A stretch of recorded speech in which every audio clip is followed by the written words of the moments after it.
அடங்கா காதல் திமிரே. அத்தியாயம் 8. இன்று லில்லியும் பிரபஞ்சனும் ஒன்றாக சேர்ந்து வெளியே உணவருந்தச் சென்றது சம்யுக்தாவிற்கு கோபத்தை விட மனபாரத்தையே அதிகமாக அளித்தது. அவனுடனான காதல் நாட்கள், தங்கள் திருமண வாழ்க்கை, அதன் பின் நிகழ்ந்த கசப்பான பிரிவு என்று ஒவ்வொன்றாய் அவளது மனப்பெட்டகத்திலிருந்து வெளியே வந்தன. அந்த நினைவுகள் விட்டு சென்ற வழியால் இரவில் உறக்கமின்றி தவித்தவள் மௌனமாக கண்ணீர் சிந்தினாள்.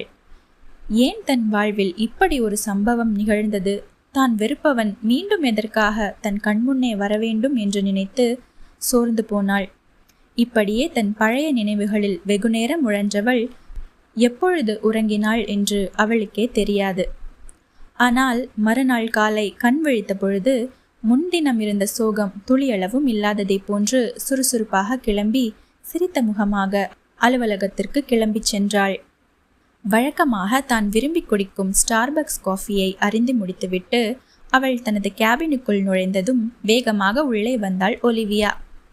அவளை கண்டதும் குட் மார்னிங் ஒலிவியா என்று சம்யு சிரித்த முகமாக கூற, சாம், உனக்கு விஷயம் தெரியுமா என்று பரபரப்பானாள்.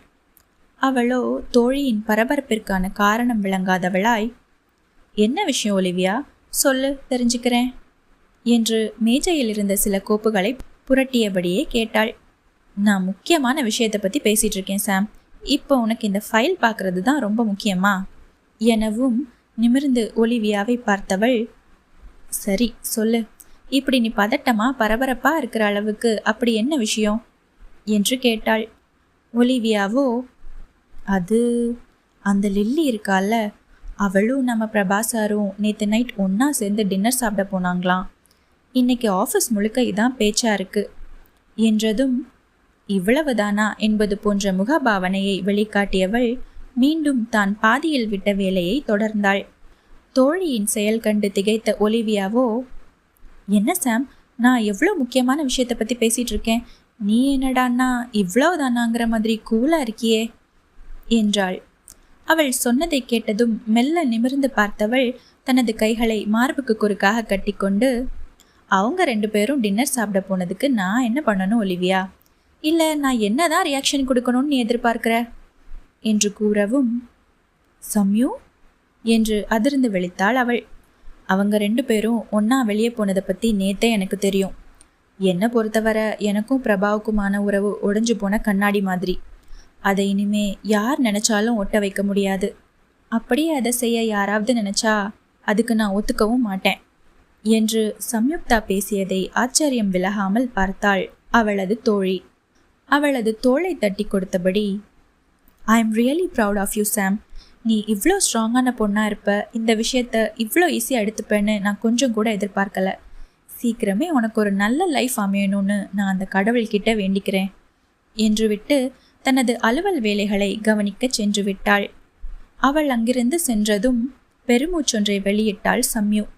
ஒலிவியா சொன்னது போன்று அவள் ஒன்றும் மனதளவில் அத்தனை திடமானவளாக இருக்கவில்லை. தன்னுடைய வலியும் பலவீனமும் மற்றவருக்கு தெரியாத வண்ணம் தன்னை தைரியசாலியாக காட்டிக்கொண்டாள். அடுத்தடுத்து தான் செய்ய வேண்டிய வேலைகள் நிறைய இருக்கவும் தன் முன்னால் குவிந்து கிடந்த கோப்புகளில் கவனம் செலுத்தினாள். ஆனால் அவள் எவ்வளவுதான் முயற்சி செய்தாலும் சம்யுக்தாவால் அந்த கோப்புகளில் கொஞ்சம் கூட கவனம் செலுத்த முடியவில்லை. தலை வேறு வலிப்பது போன்று இருக்கவும் தனது கைப்பையிலிருந்து தலைவலி மாத்திரை ஒன்றை எடுத்து போட்டுக்கொண்டவள் ஒரு கப் காஃபி குடித்துவிட்டு வரலாம் என்று எழுந்து சென்றாள். இப்படி அடிக்கடி காஃபி அருந்துவது ஆரோக்கியத்திற்கு நல்லதல்ல என்று அவளுக்கு தெரிந்தாலும் வேறு வழியின்றி தன்னை சற்று ஆசுவாசப்படுத்தி கொள்ள எண்ணி அவளது கேபினுக்கு அருகிலேயே இருந்த மற்றொரு அறைக்கு சென்றாள். அங்கே தானியங்கி காஃபி இயந்திரம் இருக்கவும் பொத்தானை அழுத்தி கப்பில் காஃபி நிரம்புவதற்காக அவள் காத்து கொண்டிருந்த வேளையில் திடுமென அந்த அறைக்குள் நுழைந்தான் பிரபஞ்சன். அரவம் கேட்டு யாரென்று திரும்பி பார்த்தவளின் முகமோ உள்ளே நுழைந்தவனைக் கண்டு கடுகடுவென மாறியது. யாருடைய நினைவுகள் அவளை 2 நாட்களாக பாடாய்படுத்துகிறதோ அவன் தன் கண்முன்னே மீண்டும் வரவும் அவளது தலைவலி இன்னும் அதிகமானது. அந்த இடத்தில் பிரபஞ்சனும் அவளை எதிர்பார்க்கவில்லை போலும். அவனது முகபாவனை அவனது மனதில் இருப்பதை நன்றாகவே காட்டி கொடுத்தது. எதிர்பாராமல் தனது முன்னாள் மனைவியை சந்தித்தாலும் அவளை சீண்டி பார்க்கும் ஆவல் மட்டும் அவனுள் எக்கச்சக்கமாக எழுந்தது.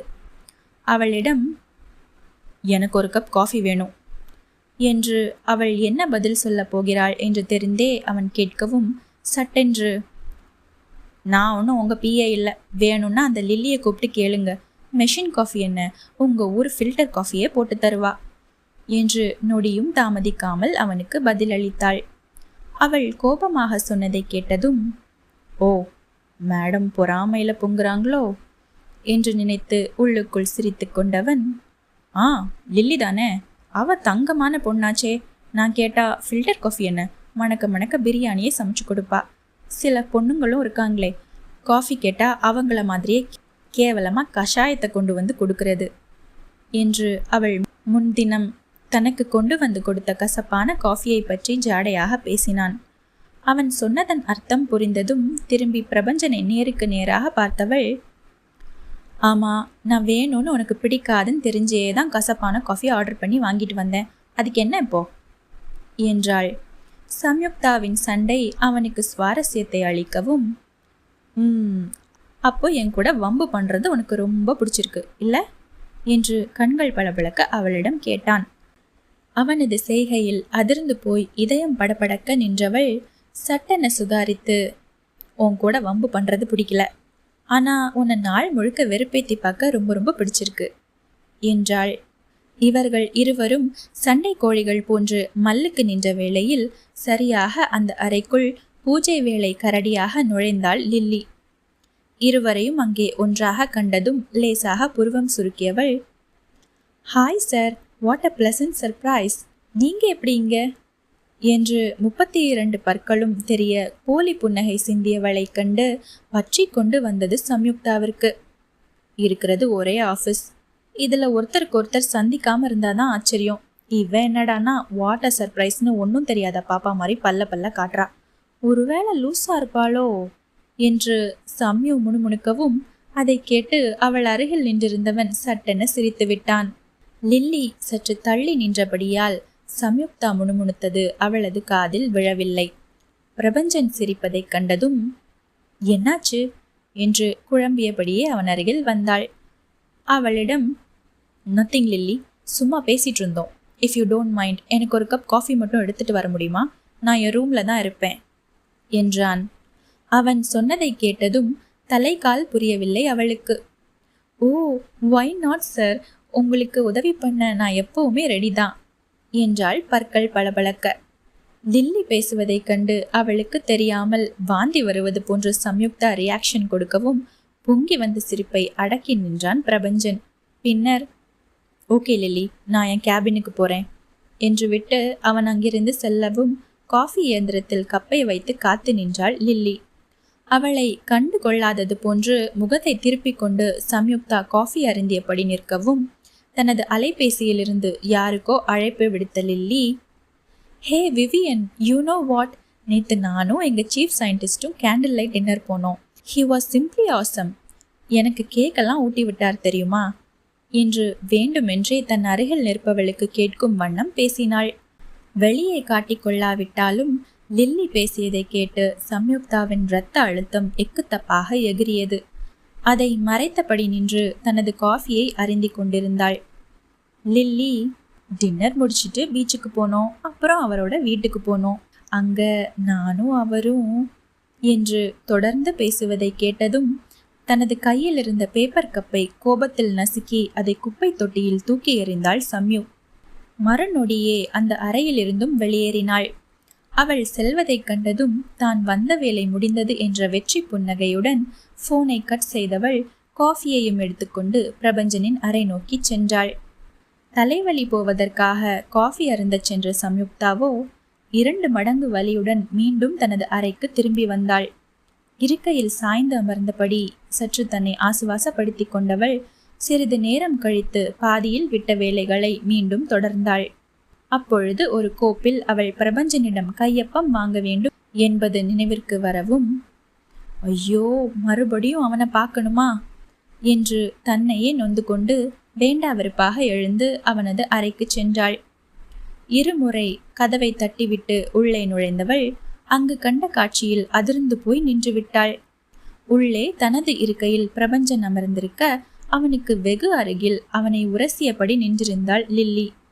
அவளது கரமோ அவனது சட்டை மீது கொட்டியிருந்த காஃபியை அவசரமாக துடைத்து கொண்டிருந்தது. இந்த எதிர்பாரா காட்சியை கண்ட சம்யுக்தாவோ துக்கம் தொண்டையை அடைக்க நின்றிருந்தாள். அந்த நேரம் அவள் அங்கே வருவாள் என்று எதிர்பாராத பிரபஞ்சனும் ஒரு நொடி என்ன செய்வதென்று புரியாமல் லில்லியிடம், "இட்ஸ் ஓகே லில்லி, விடுங்க, நான் பார்த்துக்கிறேன்" என்றான்.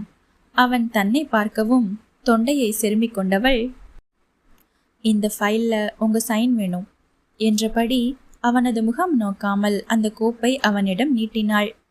தனது வருகையை அவன் கொஞ்சம் கூட எதிர்பார்க்கவில்லை என்று பிரபஞ்சனின் முகத்தில் தெரிந்த பாவனையை வைத்தே புரிந்து கொண்டாள் அவள். அவன் கையொப்பமிட்டு முடித்ததும் கோப்பை வாங்கி கொண்டவள் லில்லியிடம் ஒரு ஏளன பார்வையையும் செலுத்திவிட்டு அங்கிருந்து வெளியேறினாள்.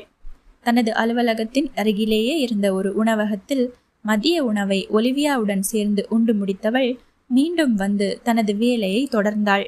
அந்த நாளில் இனிமேல் தவறுதலாக கூட லில்லியையோ அல்லது பிரபஞ்சனையோ சந்திக்கவே கூடாது என்று நினைத்து ஜாக்கிரதையாக அந்த அலுவலகத்தில் நடமாடினாள்.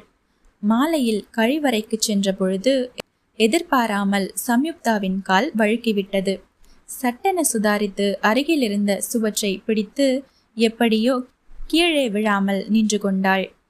ஆனால் ஹை ஹீல்ஸ் அணிந்திருந்ததாலும் சட்டென தடுமாற்றத்தில் கால் பிறண்டதாலும் அவளது வலது கணுக்காலில் சுருக்கென வலி எடுத்தது. அவளால் அங்கிருந்து ஒரு அடி கூட நகர முடியவில்லை. உதவிக்கு யாரையாவது அழைக்கலாம் என்றாலும் அந்த நேரத்தில் யாரும் அங்கே தென்படவில்லை. பல்லை கடித்துக்கொண்டு முயன்று காலில் எழுந்த வலியை பொறுத்து கொண்டவள் மெல்ல மெல்ல நடந்து வெளியே வந்தாள். தூரத்தில் அவளுடன் பணிபுரியும் பென்னி நிற்பதை கண்டதும், "ச்சே, போயும் போயும் இவன்கிட்டயா ஹெல்ப் கேட்கணும்" என்று சலித்து கொண்டவள் வேறு வழியின்றி அவனை அழைத்தாள். 1 மாத விடுப்பிற்கு பிறகு அன்றுதான் மீண்டும் பணிக்கு திரும்பியிருந்தான் பென்னி.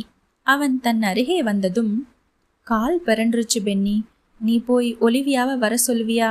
நான் ஹாஸ்பிட்டல் போகணும்" என்று கூறவும் அவளது காலை பார்த்தபடியே, "ஒலிவியா இப்போதான் ஏதோ மீட்டிங் இருக்குன்னு வெளியே போனாங்க, வேணும்னா நான் உன் கூட ஹாஸ்பிட்டல் வரட்டுமா?" என்று கேட்டான். அவன் சொன்னதை ஏற்காமல் அவள் தயங்கி நிற்கவும், "புரியுது சாம், பழைய மாதிரி கண்டிப்பா ரம்பம் போட்டு உன்னை டார்ச்சர் பண்ண மாட்டேன், நீ பயப்படாம என் கூட வரலாம்" என்றான் பென்னி. அதை கேட்டு புன்னகைத்தவளோ, "ஓகே பென்னி, லெட்ஸ் கோ" என்றபடி ஒரு அடி எடுத்து வைத்தாள்.